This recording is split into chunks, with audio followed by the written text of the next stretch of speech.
Di situ ayah saya masuk ke ruang ICU. Biaya pengobatannya 1 hari 2 sampai 3 juta. Itu pengobatan 1 hari. Dulu saya pikir hanya dengan IPK saya tinggi itu udah bisa membahagiakan orang tua saya. Saya tunjukin IPK saya tinggi, cum laude dari UNER, bapak saya senyum aja enggak, saking sakitnya. Di situ saya lihat dengan mata kepala saya sendiri. Ayah saya minum obat aja pagi 6 sampai 7 pil. Siangnya minum lagi 6 sampai 7 pil. Malamnya minum obat lagi 6 sampai 7 pil. Kalau boleh saya gantiin sakit, saya pengen saya gantiin sakit, tapi nggak bisa. Saya seumur hidup nggak pernah kekurangan uang. Di situ pertama kalinya seumur hidup saya setelah bapak saya dikeluarin di rumah sakit hanya karena kami nggak mampu bayar uang kuliah. Di situ maghrib ibu saya ngajak saya keluar. Nah, nanti habis sholat maghrib keluar. Anda tahu apa yang dilakuin coba? Kita keliling naik motor cari utangan. Ibu saya cuma bilang apa? Duitnya udah nggak cukup, udah nggak ada lagi.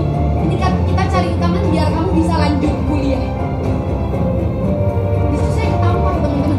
Dulu saya nggak pernah percaya kalau ada orang yang ngomong roda kehidupan pasti berputar. Dan kenapa saya nggak pernah dengerin orang yang ngomong uang nggak dibawa mati?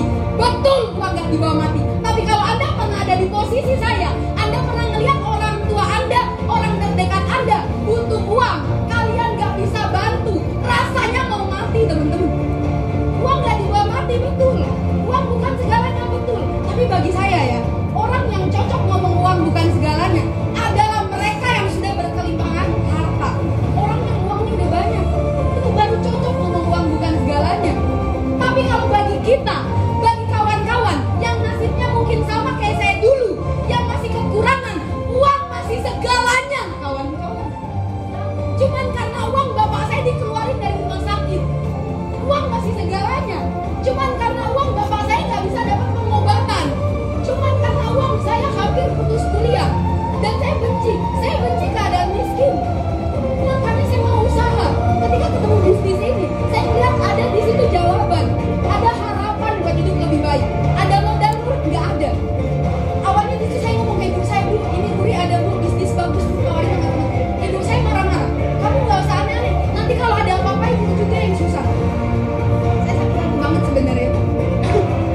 Namanya anak ya. Kalau kita udah pengen sukses, tiba-tiba orang tua ngelarang, sakit hati nggak? Saya sakit hati.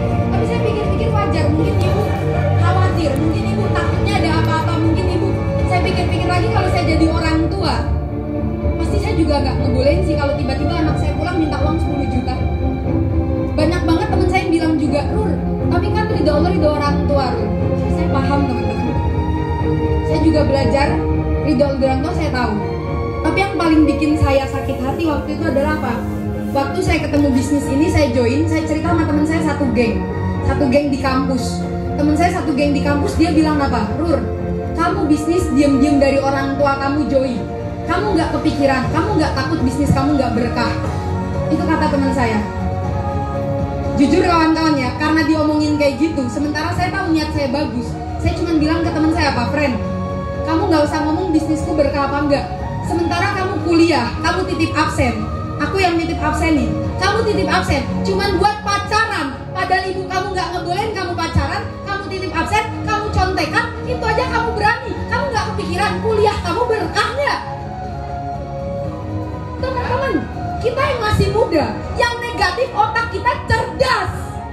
Kenapa pas positif baru ngomong ridho orang tua? Kenapa pas positif ngomong ridho orang tua? Kebalik, saya tahu ridho orang tua, tapi nggak ada di Al-Quran yang nyebutin orang tua selalu benar. Ridho orang tua saya tahu, tapi waktu itu yang saya pikirin satu teman-teman, kalau saya disuruh nyebur joran sama ibu saya, emang kita lakuin? Kan enggak. Kenapa? Karena negatif. Nah ini positif apa negatif? Positif. Saya join buat ibu saya juga. Makanya waktu itu ketika saya dimarahin, akhirnya saya nggak izin. Saya nggak izin, tapi saya cuma izin ke Surabaya. Saya orang Sidoarjo. Saya ngekos. Saya izin ke ibu saya cuma apa, Bu? Pokoknya doain Ruri sukses. Saya minta doa. Diem-diem saya join teman-teman. Ketika saya join, modal saya dari mana? Saya jual laptop. Masih kurang, saya jual laptop. Saya jual perhiasan seadanya. Saya jual perhiasan itu masih kurangnya banyak, hari saya pinjem. Kalau teman-teman ngomong, Rur, kenapa kamu nekat banget kayak gitu? Karena saya pernah lihat ibu saya nekat. Saya benci lihat ibu saya ngutang. Kawan-kawan, kalau di ruangan ini Anda yang ada ekonominya di bawah, mohon maaf ya. Kalau